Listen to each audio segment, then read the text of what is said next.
The FMCSA recently stated, and yes, I'm paraphrasing, that they are aware of the many stories where drivers have gotten into lease programs with the idea that they are going to be their own boss. They're going to take charge of their own destiny. They're going to realize their full potential as truck drivers. When in fact, when they get into these programs, they're actually giving up control to the carriers, and they're never getting to own these trucks through these leases. And now these practices have been scrutinized and they are looked at as being predatory.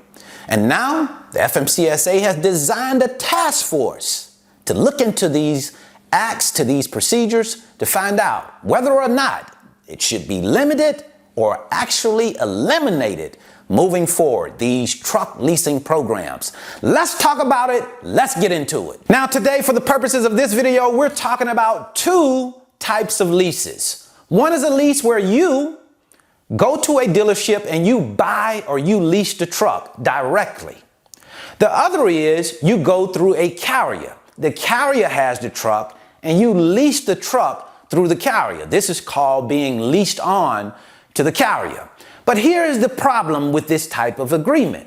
With this agreement, the carrier has control, not you, because the carrier has you working under his authority.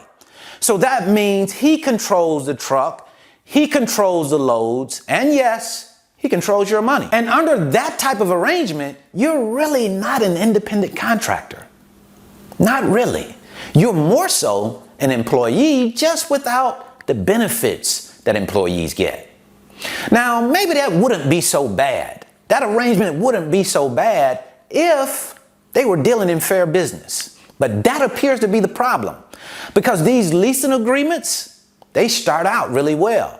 You start out moving loads and making money and making your truck payments on time every time. And then guess what happens? Because these carriers control the loads start to slow down.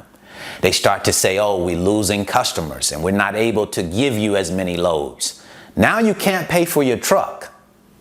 Now you go and you default on the truck, and that process starts all over again because you lose all the equity you have in the truck and it starts off with somebody else again. And if these outcomes were only visiting the smallest number of people, the fractions of people, that would say that the lease program works. And there would be no need for these types of conversations, no need for a task force to convene. But according to this article, one of the task force members said that lease purchases rarely end in success, rarely end with the owner-operator or the person that's leasing the truck actually owning the truck. Think about it. If you were on the leasee side of one of these types of agreements, do you think it would be fair business? Once you got toward the end of the lease, you've been working every day, making money for this company and also paying for your truck. And now we're toward the end of the lease and you are drying up my loads. You're saying now that there aren't any loads available, right? Now that could be the case, but isn't that kind of fishy? All of a sudden toward the end of the lease, when I'm almost finished paying for my truck, now I cannot get money because of the source. How I pay for my truck is being interrupted or it's being controlled so that I can't get loads. Other drivers are still getting loads, but I'm not getting them because I'm toward the end of my lease. Is that fair business? Should that type of practice be done away with? Give us your thoughts, leave a comment in the comment section, and let us know what you think about lease programs under other carriers. Have a great day. Have a great rest of your week. Until the next time, if you're interested in learning more about the freight broker business, I'll leave you a free link in the description. It's my 5-video series titled How the Load Movement Process Works. Gives you a chance to come into the office with me and you can see how the entire business works. Have a great day. Have a great rest of your week. As always, see you at the top because the bottom is much too crowded.